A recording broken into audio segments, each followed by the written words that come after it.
Hey guys, প্ৰথমে আপোনাক welcome কৰিছো জব এলাইডেস্ক ইউটিউব চেনেলত। তো মই আজি আলোচনা কৰিম HDFC বেংকৰ পৰা যেটো ৰিকুৱাৰমেন্ট আহিছে তাৰে গুটেইখিনি ইনফৰমেশন পাব আপুনি এই ভিডিঅ'ত, ঠিক আছে। আৰু ভিডিঅ'টো চোৱাৰ পিছত যদি কোনো ধৰণৰ কোৱেশ্চন থাকে তেতিয়াহলে আপুনি এই ভিডিঅ'ৰ কমেন্ট সেকশনত কমেন্ট কৰিব পাৰে। লগতে এই ভিডিঅ'ৰ ডেসক্ৰিপচনত মই WhatsApp গ্ৰুপৰ লিংক এটা প্ৰভাইড কৰি দিম, তাতে জয়েন হৈ কিনে আপুনি মোক ডাইৰেক্ট মেছেজ কৰিব পাৰিব, ঠিক আছে। তো দিস চাওক দেৰি নকৰি আৰম্ভ কৰো আজিৰ ভিডিঅ'টো। তো আপুনি যিকোনো ব্ৰাউজাৰত ওপেন কৰি ল'ব আৰু তাতে আপুনি সাৰ্চ কৰিব hdfcbank.com, ঠিক আছে। সাৰ্চ কৰিলে এটো hdfcbank / দি কিনে personal banking and net banking service, ঠিক আছে। এটো লিংক যেতিয়া আপুনি পাই যাব জাস্ট এটা ক্লিক কৰি দিব, এটো HDFC বেংকৰ যেটো অফিচিয়েল ওয়েবসাইট হয় এটো ওপেন হৈ যাব, ঠিক আছে। তো তলত অলপ স্ক্ৰল কৰি আহিব আৰু তাতে এবাউট যেটো আছে তাতে চাব আপুনি কেৰিয়াৰ অপশন দি আছে, ঠিক আছে। তো কেৰিয়াৰৰ পৰা আপুনি নোটিফিকেশনটো ডাউনলোড কৰি ল'ব পাৰিব, ঠিক আছে। আৰু অনলাইন আপুনি কেনেকৈ এপ্লাই কৰিব এইটো ভিডিও লাষ্টত মই দেখুৱাম। তাৰ আগতে যেটো অফিচিয়েল নোটিফিকেশন আছে এইটো মই আপোনাক দেখাই আছো। এটা চাওক এটা অফিচিয়েল নোটিফিকেশন হয়। তো ৰিকুৱাৰমেন্ট যেটো হয় এটা আপোনাৰ ৰিলেশনশিপ মেনেজাৰৰ কাৰণে হ'ব, প্ৰবাবিলিটি অফিচাৰৰ যেটো প্ৰগ্ৰাম হয় তাৰ কাৰণে RM বুলি ক'ব পাৰি শৰ্ট ফৰ্মত আমাৰ মানে যেটো ৰিকুৱাৰমেন্ট হ'ব, ঠিক আছে। HDFC বেংকত এটা চাওক এইটো নোটিফিকেশনত মই হাইলাইট কৰিম যেটো বস্তু আপোনাৰ কাৰণে ইম্পৰ্টেন্স হয়, ঠিক আছে। তো গুটেইখিনি যদি মই একফালৰ পৰা যদি নোটিফিকেশনটো আপোনাক ক'ব যাও তো বহুত সময় লাগি যাব, ভিডিওটো দীঘলীয়া হৈ যাব। ইম্পৰ্টেন্ট বস্তুখিনি মই আপোনাক কম আৰু এপ্লাইৰ যিখিনি প্ৰসেস আছে মই তাতে অলপ দেখাই দিম আপোনাক, ঠিক আছে। তো আপুনি তাৰ পৰা এপ্লাই কৰিব। এতিয়া চাওক ফাৰ্স্ট অফ অল যেটো ইম্পৰ্টেন্ট ডেটস হয় এটো আমি জনা থাকা হ'ব লাগিব। তো অনলাইন যেটো এপ্লিকেশন হয় এটো অলৰেডি স্টাৰ্ট হৈছে আৰু আপোনাৰ 30 ডিসেম্বৰ 2024 ৰ পৰা স্টাৰ্ট হৈছে আৰু এটো যেটো আপোনাৰ অনলাইন যেটো এপ্লিকেশনৰ লাষ্ট ডেট হয় এটো আপুনি 7 ফেব্ৰুৱাৰী 2025 লৈকে কৰিব পাৰিব, ঠিক আছে। অনলাইন যেটো এপ্লাই প্ৰসেস আৰু যেটো অনলাইন টেষ্ট হয়, ঠিক আছে। অনলাইন যেটো টেষ্টৰ ডেট হ'ব এটো মাৰ্চ মাহত হ'ব, কিন্তু ডেটটো ফিক্স কৰি দিয়া নাই, এটো শৰ্ট নোটিস ইতে প্ৰভাইড কৰিব অফিশিয়াল ওয়েবসাইটত, ঠিক আছে। এতিয়া চাওক ডেজিগনেশনটো আপোনাক কোনটো পোষ্টৰ কাৰণে ৰিকুৱাৰমেন্ট কৰিব। ডেজিগনেশনটো আছে আপোনাৰ ৰিলেশনশিপ মেনেজাৰ যেটো RM বুলি ক'ব পাৰি আৰু তাতে আপোনাৰ যেটো এপইন্টমেন্ট হ'ব বহুত কেটা পোষ্টৰ মানে ডিপাৰ্টমেন্ট ওয়াইজ হ'ব। তাতে আপোনাৰ পোষ্ট আছে চাওক assistant manager, deputy manager, manager and senior manager. তো একেটা পোষ্টৰ কাৰণে আপোনাৰ ভ্যাকেন্সি খালি আছে আৰু তাতে ৰিকুৱাৰমেন্ট হ'ব, ঠিক আছে। বহুত কেটা পোষ্ট আছে কিন্তু পোষ্টৰ যেটো লিষ্ট হয় মই একটু দেখাই আছো। এতিয়া চাওক এলিজিবিলিটি ক্ৰাইটেৰিয়া। তো এলিজিবিলিটি ক্ৰাইটেৰিয়া কিনি চাওক প্ৰথমতে চাই লওক এডুকেশনাল কোৱালিফিকেশন, ঠিক আছে। RM ৰ যেটো পোষ্ট আছে তাতে আপুনি এপ্লাই কৰিবলৈ আপুনি গ্ৰেজুৱেট হ'ব লাগিব, লগতে আপোনাৰ 1 ৰ পৰা 10 ইয়াৰ্স লৈকে আপোনাৰ এক্সপেৰিয়েন্স থাকিব লাগিব ইন সেলছত, ঠিক আছে। আপোনাৰ যদি মিনিমাম 1 ইয়াৰ্স আছে আৰু ম্যাক্সিমাম 10 ইয়াৰ্স আছে বা তাতকৈ বেছি আছে কোনো প্ৰবলেম নাই, কিন্তু মিনিমাম বিচাৰিছে 1 ইয়াৰ্স আপোনাৰ সেলছৰ এক্সপেৰিয়েন্স থাকা হ'ব লাগিব, ঠিক আছে। আৰু আপুনি যিকোনো ষ্ট্ৰীমৰ পৰা হ'ব পাৰে, আৰ্টস, কমাৰ্চ এণ্ড সায়েন্স, ঠিক আছে। আৰু আপুনি গ্ৰেজুৱেচনটো কমপ্লিট কৰা হ'ব লাগিব ৰিকগনাইজ ইউনিভাৰ্সিটিৰ পৰা, ঠিক আছে। আৰু আপুনি তাতে গ্ৰেজুৱেচনত মিনিমাম আপোনাৰ 50% মাৰ্ক আপুনি স্কোৰ কৰা হ'ব লাগিব। এতিয়া যাওক এজ লিমিটটো।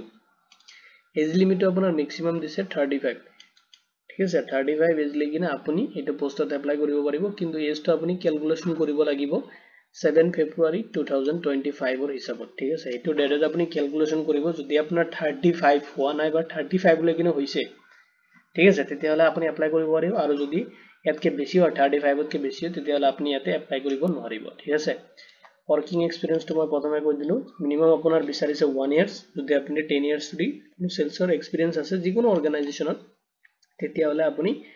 এইটো পোষ্টত এপ্লাই কৰিব পাৰিব, ঠিক আছে। এক্টিভ সাৰ্ভিস প্ৰিভিয়াস ওয়াৰ্কিং মানে আপুনি যত মানে কাম কৰিছে ততে আপুনি এক্টিভলি কাম কৰিছে, সাৰ্ভিস প্ৰভাইড কৰিছে এইটোৱে, ঠিক আছে। তাৰ পিছত চাও এটা আপোনাৰ যেটো প্ৰফেশনাল পিৰিয়ড হয় এটা আপোনাৰ যেটো প্ৰভিজন পিৰিয়ড হয় এটো 6 মান্থৰ কাৰণে হ'ব, ঠিক আছে। আৰু আপুনি কনফাৰ্মেশনটো পাব যদি আপোনাৰ পাৰফৰম্যান্স ভাল হয় তেতিয়া ডিউৰেশন হিচাপত এটো সাৰ্ভিসৰ যেটো এগ্ৰিমেন্ট পিৰিয়ড হয়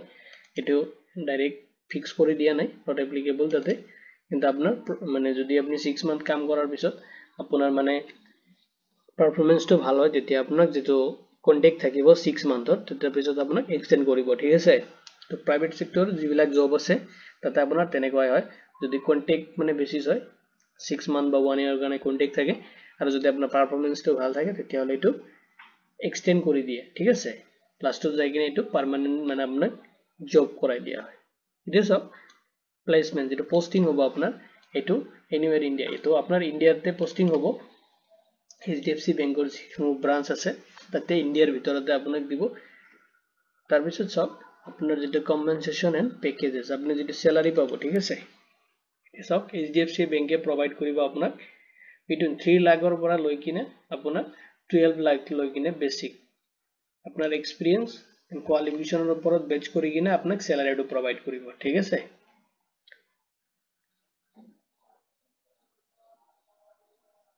তাৰপিছত সব তো যেটো আপনাৰ মোড অফ সিলেকশন মোড যেটো থাকে সিলেকশন মোডটো আপনাৰ প্ৰথমতে অনলাইন টেস্ট হ'ব তাৰপিছত আপোনাৰ পাৰ্সোনাল ইন্টাৰভিউ হ'ব ঠিক আছে দুটা মোডতে আপনাৰ সিলেকশন হ'ব আপনি অনলাইন টেস্টটো কোয়ালিফাই কৰাৰ পিছতে আপোনাক ইন্টাৰভিউৰ কাৰণে শৰ্টলিস্টেড কৰা হ'ব আৰু তাৰপিছত আপুনি সিলেকশন হৈ যাব আৰু ডকুমেন্টস ভেৰিফিকেশন হোৱাৰ পিছত আপোনাৰ এপইন্টমেন্ট দিয়া হ'ব ঠিক আছে আপুনি এপ্লাই কেনেকৈ কৰিব এপ্লাই প্ৰসেসটো মই আপোনাক দেখাম কেনেকৈ আপুনি কৰিব আৰু কোড কেনেকৈ কৰিব লাগে কিনে মই দেখাম তাৰ আগতে আৰু ডিটেইলছ খিনি মই আপোনাক এটা দেখাই আছো অলপ ঠিক আছে তো জাস্ট আপোনাক এটা গাইড মই এটা দি আছো তো আপুনি ভিজিট কৰিব লাগিব HDFC বেংকৰ যেটো অফিচিয়েল ওয়েবসাইট হয় ঠিক আছে তাতে যাই কিনে আপুনি ৰেজিষ্ট্ৰেচন কৰিব লাগিব যেটো আপোনাৰ তাতে ৰেজিষ্ট্ৰেচন কৰা হোৱা নাই ফাৰ্স্ট টাইম আপুনি যেটো ভিজিট কৰি আছে ঠিক আছে ৰেজিষ্ট্ৰেচন কৰিব আৰু যেটো এপ্লিকেশন ফি হয় এপ্লিকেশন ফিটো মই দেখাই আছো তলত আছে ঠিক আছে সেইখিনি আপুনি পেমেন্ট কৰিব লাগিব কৰি কিনে আপুনি নেসেসাৰি যিখিনি ডকুমেন্টস আছে স্ক্যান কৰি আপলোড কৰিব লাগিব ঠিক আছে আপলোড কৰি কিনে সাবমিট কৰিব লাগিব এতিয়া সব তো স্ক্যান ডকুমেন্টৰ সাইজ খিনি দিয়া আছে তে ঠিক আছে ফটো সিগনেচাৰ আপুনি কেনেকৈ আপলোড কৰিব কিন্তু এটা এতে নোটস এটা দি দিব আপুনি যেটো সিগনেচাৰ হয় কেতিয়াও আপুনি ক্যাপিটাল লেটাৰত নকৰিব ঠিক আছে স্মল লেটাৰত কৰিব সদায় সিগনেচাৰটো আপলোড দিয়া ক্যাপিটাল লেটাৰ দিলে এটো ৰিজেক্ট হৈ যাব আৰু এক্সামত আপোনাৰ বহুত প্ৰবলেম হ'ব পাৰে সেইকাৰণে আপুনি ক্যাপিটাল লেটাৰ কেতিয়াও ইউজ নকৰিব তো ফটোৰ সাইজটো দিয়া আছে ঠিক আছে ফটো সিগনেচাৰ থাম্ব ইমপ্ৰেশন আপুনি হ্যান্ড রাইট ডিক্লারেশন দিব লাগিব হ্যান্ড রাইট ডিক্লারেশনটো কেনেকৈ দিব এটা দিয়া আছে ঠিক আছে হ্যান্ড রাইট ডিক্লারেশন এটো হয় তো হ্যান্ড রাইট ডিক্লারেশন আপুনি লিখি কিনে আপলোড কৰিব লাগিব ঠিক আছে থাম্ব ইমপ্ৰেশন এটা আপুনি আপলোড কৰিব লাগিব হেইটো হিচাপত লিখি কিনে আপলোড কৰিব এটো মই ভিডিও ডেসক্ৰিপচনটো প্ৰভাইড কৰি দিম তাৰ পৰা আপুনি চেক কৰি কিনে লিখি কিনে আপলোড কৰিব পাৰিব প্ৰবলেম নাই ঠিক আছে এটা যাওক আপোনাৰ যেটো এপ্লিকেশন ফি হয় এটো নন ৰিফান্ডেবল হয় আৰু আপুনি এপ্লিকেশন ফিটো চাই লওক আপুনি যিকোনো ক্যাটাগৰীৰ হ'ব পাৰে এপ্লিকেশন ফিটো চাই লওক এটা সব এপ্লিকেশন যেটো পেমেন্ট হয় এটা আপনি লাস্ট ডেট যেতিয়া লাগে আছে মানে 7 ফেব্ৰুৱাৰী 2025 লৈ কিনে লাস্ট আৰু এপ্লিকেশনৰ ডেটো মানে আপোনাৰ যেটো পেমেন্ট হয় লাস্ট ডেট হি মানে ঠিক আছে তাৰ পিছত আপুনি পেমেন্ট কৰিব নোৱাৰিব তো অল ক্যাটাগৰী আপনি যিকোনো ক্যাটাগৰীৰ পৰা বিলং কৰিব পাৰে জেনাৰেল OBC ST OBC ঠিক আছে যিকোনো ক্যাটাগৰী হ'ব ঠিক আছে তো আপুনি পেমেন্ট কৰিব লাগিব 479 লগত আপুনি পেমেন্ট কৰিব লাগিব ক্লোজিভ যেটো GST আদাৰ যেটো এপ্লিকেবল চাৰ্জেস আছে ঠিক আছে এইখিনি আপুনি পেমেন্ট কৰিব লাগিব আৰু পেমেন্ট খিনি আপুনি অনলাইনত কৰিব লাগিব ঠিক আছে টোটালি অনলাইন প্লেটফৰ্মত যেটো HDFC বেংকৰ যেটো ৰিকোয়াৰমেন্ট পোৰ্টালত যেটো আপুনি যতে এপ্লাই কৰিব মই দেখাম বাৰু আপোনাক ঠিক আছে হেৰি সব এটা দিছে এপ্লিকেশন ৰেজিষ্ট্ৰেচন প্ৰসেসটো আপুনি কেনেকৈ কৰিব এটো থিওৰিটিক্যালি দিয়া আছে বস্তুখিনি এটো মই প্ৰ্যাকটিক্যালি আপোনাক দেখাম ঠিক আছে এটো সব পেমেন্টটো আপুনি অনলাইনত কৰিছে ডেবিট কাৰ্ড ক্ৰেডিট কাৰ্ড দি কিনে আপুনি এতে মানে এপ্লাই কৰোতে debit card credit card UPI ID ব্যৱহাৰ কৰি কিনে আপুনি আপোনাৰ পেমেন্ট খিনি কমপ্লিট কৰিব পাৰিব ঠিক আছে তো আৰু যদি আপুনি এপ্লাই কৰোতে বা তেনেকৈ কোনো এটাই বস্তু আপুনি বুজি পোৱাত কোনো প্ৰবলেম হয় তেতিয়াহলে আপুনি এই ভিডিও কমেন্ট সেকশনত কমেন্ট কৰিব পাৰে ঠিক আছে প্ৰবলেম নাই তো এটা আৰু ইম্পৰ্টেন্ট বুলি ক'ব গলে সেকেন্ড ৰব এটো আপোনাৰ ডিটেইলছ অফ এক্সামিনেশন হয় ঠিক আছে এক্সাম প্যাটাৰ্ন খিনি দি আছে মই এটো ওয়েবসাইটত আপলোড কৰি দিম লগতে ভিডিও ডেসক্ৰিপচনত হ'ব আপুনি তাৰ পৰা ডাউনলোড কৰি কিনে এক্সাম প্যাটাৰ্ন খিনি আপুনি চাই ল'ব কি মানে টপিকৰ ওপৰত এক্সামৰ কাৰণে কোৱেশ্চন আহিব ঠিক আছে গোটেইখিনি পাই যাব এক্সাম সেন্টাৰ খিনি দিয়া আছে দে এটা সব ইয়াতে এইখিনি আছিল ইম্পৰ্টেন্স তো এতিয়া আপুনি কেনেকৈ এপ্লাই কৰিব তো মই আপোনাক প্ৰথমতে গলো আপুনি যিকোনো ব্ৰাউজাৰত ওপেন কৰি ল'ব আৰু তাতে সাৰ্চ কৰিব আপুনি hdfcbank.com ঠিক আছে সাৰ্চ কৰি কিনে এটো যদি ওয়েবসাইটটো পাই যাব এটো লিংকত আপুনি ক্লিক কৰি দিব HDFC বেংকৰ যেটো অফিচিয়েল ওয়েবসাইট আছে এটো ওপেন হৈ যাব ঠিক আছে তো এবাউট আস সেকশনত যাব এটো কেৰিয়াৰ অপচন আছে তাতে আপুনি ক্লিক কৰি দিব ঠিক আছে ক্লিক কৰি দিয়াৰ পিছত আপোনাৰ ওয়েবসাইটটো ওপেন হ'ব ঠিক আছে তো যেটো কেৰিয়াৰ অপচন আছে এটো ওপেন হৈ গল এটা সব যেটো পোস্ট আছে RM ৰ কাৰণে ৰিলেশনশিপ মেনেজাৰ যেটো PO বুলি ক'ব পাৰি ঠিক আছে প্ৰফেশনাল অফিচাৰ প্ৰগ্ৰাম যেটো হয় ইয়াৰ কাৰণে এতিয়া চাওক নাও মোৰ তো অলৰেডি মই নোটিফিকেশনটো আপোনাক দেখাইছো ঠিক আছে এতিয়া মই নোটিফিকেশনটো বিনা নাযাওঁ আপুনি কেনেকৈ এপ্লাই কৰিব এপ্লাই অনলাইন এটা অপশনস আছে এটা আপুনি ক্লিক কৰিব ঠিক আছে ক্লিক কৰিলে এটো ৰিকোয়াৰমেন্ট পোৰ্টেল হয় ঠিক আছে to requirement of relationship manager probationary officer program ঠিক আছে এতিয়া ডেট সে এইবিলাক ডেট দিয়া আছে আপোনাৰ অনলাইন কেতিয়াৰ পৰা ষ্টাৰ্ট হৈছে অনলাইন ৰেজিষ্ট্ৰেচনৰ যেটো লাষ্ট ডেট আছে ঠিক আছে আৰু আপুনি ইনক্লোজাৰ যেটো এপ্লিকেশন হয় হেতু এডিটিংৰ মানে যিখিনি অপশন থাকে হেতু কেতিয়ালৈকে থাকিব গুটেখিনি ডিটেইলছ এতে দিয়া আছে এতিয়া সব আপুনি তে ৰেজিষ্ট্ৰেচন নাম্বাৰ এন্ড পাসওয়াৰ্ড দি কিনে লগইন কৰিব পাৰিব কিন্তু ৰেজিষ্ট্ৰেচন নাম্বাৰ এন্ড লগইন যেটো পাসওয়াৰ্ড হয় এটো পোৱাৰ আগতে আপুনি কৰিব লাগিব ৰেজিষ্ট্ৰেচনটো ঠিক আছে আপুনি ক্লিক কৰিব click here for new registration অপশনত ঠিক আছে ক্লিক কৰিলে এটো পেজ ওপেন হৈ যাব এটা চাওক যেটো আপোনাৰ 6 স্টেপত আপুনি আপোনাৰ ফৰ্মটো যেটো এপ্লিকেশন ফৰ্ম হয় কমপ্লিট কৰিব লাগিব প্ৰথমতে আপুনি এন্টাৰ কৰাব লাগিব আপোনাৰ বেসিক ডিটেইলছ খিনি ঠিক আছে সেকেন্ড অপশনত আপুনি আপলোড কৰিব লাগিব আপোনাৰ ফটো এন্ড সিগনেচাৰ ঠিক আছে এখিনি কৰাৰ পিছত আপুনি কৰিব লাগিব থাৰ্ড স্টেপ যেটো হয় তাতে আপুনি আপোনাৰ personal educational and experience details খিনি আপুনি এতে এন্টাৰ কৰাব লাগিব আৰু যিখিনি পেজ আছে আপুনি এটা এটাকে এন্টাৰ কৰিব এন্ড 7 নেক্সট কৰি যাব লাগিব ঠিক আছে তলত আপুনি 7 নেক্সট পাব তাৰ পিছত আপোনাৰ যেটো ফৰ্ম আছে প্ৰিভিউ কৰিব ঠিক আছে আপুনি ফটো সিগনেচাৰ যেটো আপলোড কৰিছে ডিটেইলছ খিনি মানে তাতে কোনো ধৰণৰ ৰং মানে ইনপুট কৰিছে নেকি যদি কৰিছে তেনেহলে আপুনি তাতে আপুনি মানে কাৰেকচন কৰিব কাৰণ আপুনি এবাৰ ফৰ্মটো সাবমিট কৰাৰ পিছত কাৰেকচন কৰিব নোৱাৰিব ঠিক আছে তাৰ পিছত চাওক আপলোড কৰিব লাগিব আপোনাৰ নেসেসাৰী ডকুমেন্টছ খিনি ঠিক আছে আপোনাৰ যত এডুকেশন কোৱালিফিকেশন এক্সপেৰিয়েন্স সাৰ্টিফিকেট খিনি তাতে আপলোড কৰিব লগতে আপুনি আপলোড কৰিব লাগিব আফটাৰ লেফট হ্যান্ড থাম্ব ইমপ্ৰেশন লগতে আপুনি হ্যান্ড ডিক্লাৰেশন এটা ঠিক আছে আপলোড কৰি কিনে আপুনি পেমেন্ট কৰি দিব লাগিব আৰু পেমেন্টটো মই আপোনাক ক্যাটাগৰি ওয়াইজ দিয়া আছিল তো অল ক্যাটাগৰি হলে সবে পেমেন্ট কৰিব লাগিব 479 লগতে আপুনি পেমেন্ট কৰিব লাগিব জিএসটি এন্ড এপ্লিকেবল যিখিনি চাৰ্জ আছে চাৰ্জেস খিনি ঠিক আছে তো পেমেন্ট কৰিব আৰু ৰিসিপ্ট খিনি আপুনি যে ফিউচাৰ ৰেফাৰেন্সৰ কাৰণে আপুনি এটো ডাউনলোড কৰি ল'ব এতিয়া সব বেসিক যিখিনি ইনফো আছে তাতে আপুনি এন্টাৰ কৰাব লাগিব প্ৰথমতে চাই লওক ফাৰ্স্ট নেম তো আপোনাৰ যেটো নেম থাকে ফাৰ্স্ট নেমটো আপুনি দিব তাৰ পিছত সেকেন্ড অপশনত দিব আপুনি ফাৰ্স্ট নেমটো কনফাৰ্ম কৰিব ঠিক আছে আৰু যিখিনি আপুনি ষ্টাৰ মাৰ্ক দেখা পাব হেখিনি আপুনি মেন্ডেটৰি ফিলআপ কৰিব লাগিব এতিয়া চাওক মিডল নেম যদি আপোনাৰ মিডল নেম আছে দিব আৰু যদি নাই তো এটো ব্ল্যাঙ্ক ৰাখিব পাৰে প্ৰবলেম নাই সেকেন্ড আপুনি মিডল নেমটো কনফাৰ্ম কৰিব লাগিব ঠিক আছে মিডল নেমটো কনফাৰ্ম কৰাৰ পিছত আপুনি লাষ্ট নেম এন্টাৰ কৰাব লাগিব ঠিক আছে লাষ্ট নেমটো দিয়াৰ পিছত আপুনি লাষ্ট নেমটো কনফাৰ্ম কৰিব